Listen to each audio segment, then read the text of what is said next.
In this video, I'm going to teach you a Dutch braid and a French braid. Here we go. So we're going to start with the underhand technique or the Dutch braid. It's important that you're going to have a tail comb for this. Your sectioning is super important. You want to have really nice, clean sections. If you don't, your work is just going to look really messy and you don't want that. On this side, I'm going to do the Dutch braid, and on this side, I'm going to do the French braid, and you'll be able to see the difference between the two. Whenever you start your braiding, you want to kind of get your hair going in the direction that you're going to be bringing it. So I'm going to be braiding the hair back away from the face. So I want to comb the hair in that direction. If I don't, and the hair is all down this way, when I go to bring it up, it's going to get more bubbly and lumpy. So if you take it so it's coming back, when you go to take a piece up, it's going to come up a whole lot smoother. So we're going to start right here, right at the top of this part. I'm going to keep my tail comb close. I am going to put it down for a second, but I am going to keep it close. Also going to adjust my client so that I can actually get a really good grasp on this hair here at the front. So here's my very first section. It is a bit of a triangle, but that has to do with the hairline. Always make sure if you're working on a mannequin that she's comfortable. So I'm going to start with my 3 pieces of hair, just like this. So 3 pieces. So basically the way that this works is the pieces on the sides come under the piece in the middle. So here we go. So I'm going to take this one, it's going to go under, and then I pinch, and then I go under, pull, pinch. Okay, now here's where it can get tricky because I have to start incorporating other hair. So with this piece, I'm going to just take a little bit from right here. And I'm just going to add it to that piece right there. I'm going to use my middle finger to grab it. So I'm going to take that, I'm going to go under, I'm going to pull, I'm going to pinch, I'm going to drop. Now I'm going to take a little bit from this side. I'm going to use my middle finger to come under. It's going to grab it, and I'm going to pull, pinch, and then drop. Let's do this side again. So I'm just using my finger to slice this. Some people like to use a tail comb. I just find this easier for me. So I have my piece ready. My middle finger is going to come in and grab it. So you can see that there's the piece, and there's what I'm incorporating into the piece. So that's going to come under. Then I'm going to pull, I'm going to pinch, and I'm going to drop. So I'm going to grab it, middle finger comes under, kind of organize here as I go, pull, pinch, drop, grab, under, pull, pinch, drop. Got my section, grab it with my middle, pull, pinch, drop. I find dropping the section is really helpful because sometimes you do need to comb it out if it starts to get a little bit tangled on you, depending on the hair that you're working with. And we're just going to keep going. So I'm going to grab it with my middle, I'm going to pull, pinch, drop. Grab it with my middle, and see right here it's a little bit bunchy. So keep that tail comb close. So I'm just going to take that and get that a little bit smoother. And then pull, pinch, drop. Under, pull, pinch, drop. Now, I'm starting to reach a change in direction here of the head. So the head is round, so that means I'm going to have to adjust my client. So now I'm going to put her up a little bit more. And that's going to allow me to keep my hands really close to the client's head. If your hands are way out here while you're braiding, that's exactly where the braid is going to end up. So your hands should always be touching the scalp. If they're not touching the scalp, then neither will your braid. Okay, we're going to grab a section, under, pull, pinch, drop. After a while, you may not even have to drop, but I am right now because I need to clean up that section before I take it over, make sure it's nice and neat. Just gonna keep working our way down the head. Usually it's the getting started, that's the tricky part. And then once you reach past the parietal ridge, so once you get into about here, it can get tricky.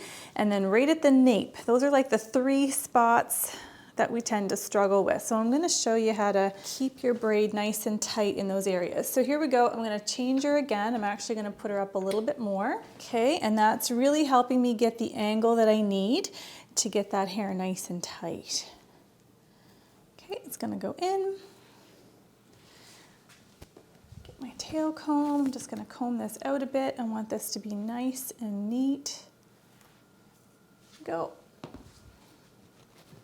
Pull, pinch, drop.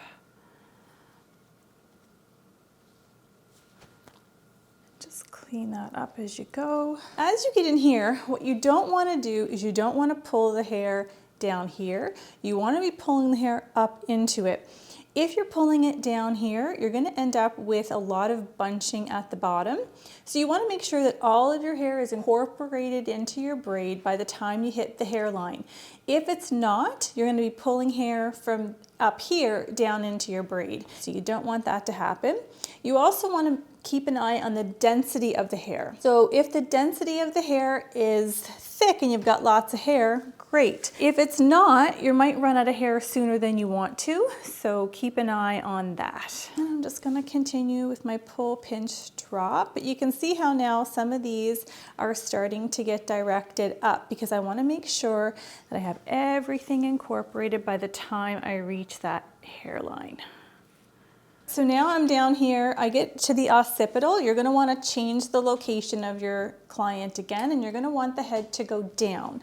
And again, right now my hand is out here. I don't want that. I need to keep it nice and close. So by putting the mannequin or the client's head down, it's gonna allow you to do that.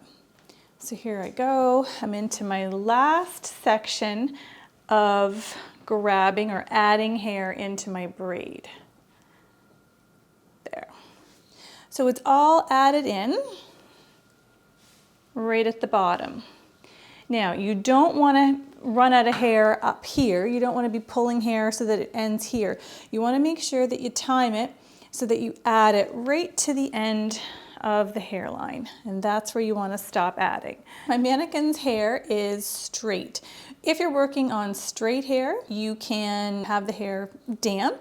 You don't want it soaking wringing wet, but you can have it damp. If you're working on curly hair, the hair should actually be dry. What's going to happen with curly hair is we know it's going to shrink. If the hair is too wet, it can actually cause breakage when it tries to shrink up in a tight braid. So there it is. Now, if you have layers in your braid, don't worry too much. There's a few little things that you can do. And one is you can take a bobby pin, and I'm going to show you how to do that. And we can actually just tuck those pieces underneath. If there's something that's not sticking down for you, you can also take a little bit of pomade, a little bit of hairspray, something like that. But layers can be a bit of a challenge when it comes to that. Another little hack that you can do with your tail comb, if you find that there's too much division or there's too much scalp exposed, this can happen a lot when you're working on fine, thin hair. You can end up with these big gaps in between that you don't want. All you have to do is take your comb and do this, and those gaps go away. It's super easy, super fast. It doesn't mess up your braid, and it's going to get rid of any of those gaps that might be in there to make it a little bit smoother and softer. So here's this little piece that's sticking out. I'm just going to open up the bobby pin enough to grab that piece. There it is. And then I'm going to push that down into the braid. And then a little bit on this side as well. I'm going to take that piece. I'm going to take my bobby pin. I'm going to actually turn the bobby pin this time just to grab it a little bit better. There. and that just helps with some of those little layers that are sticking out on you. So this is your inverted or your Dutch braid. This is the one that you're going to probably use most in the salon. It's really great for updos because you can do something with it that you can't with a French braid. And that's what I like to call pancaking. So I'm going to show you how to do that. When you're doing an updo especially, you want to create a lot of softness in your braiding. So what you do is you take your braid and you basically just pull it apart or flatten it out like a pancake. So I'm going to just take my braid and I'm just gonna wiggle it out like this. Now you can start further down. If the braid is really tight, you may want to start nearer the bottom and then just work your way up. You can create flowers by doing this technique. There's a lot of really cool things that you can do when you pancake a braid. But it does give it much more of a softer, kind of a romantic feel when you pancake it. And again, depending on the density of the hair, you can make these pretty much as big as you want. But again, if there's layers, you may have to be careful with how much you pull out.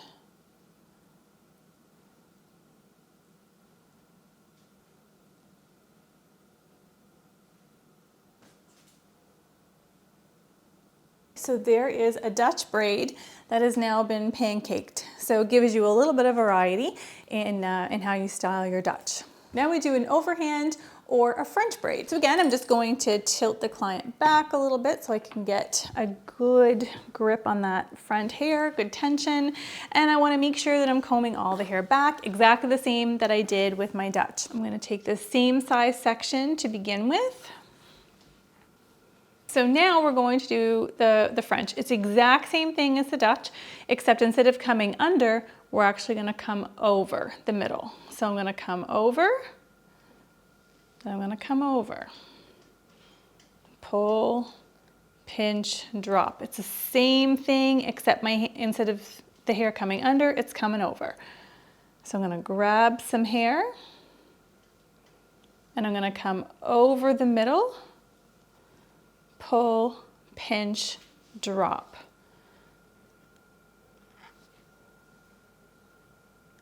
Grab some hair, come over the middle,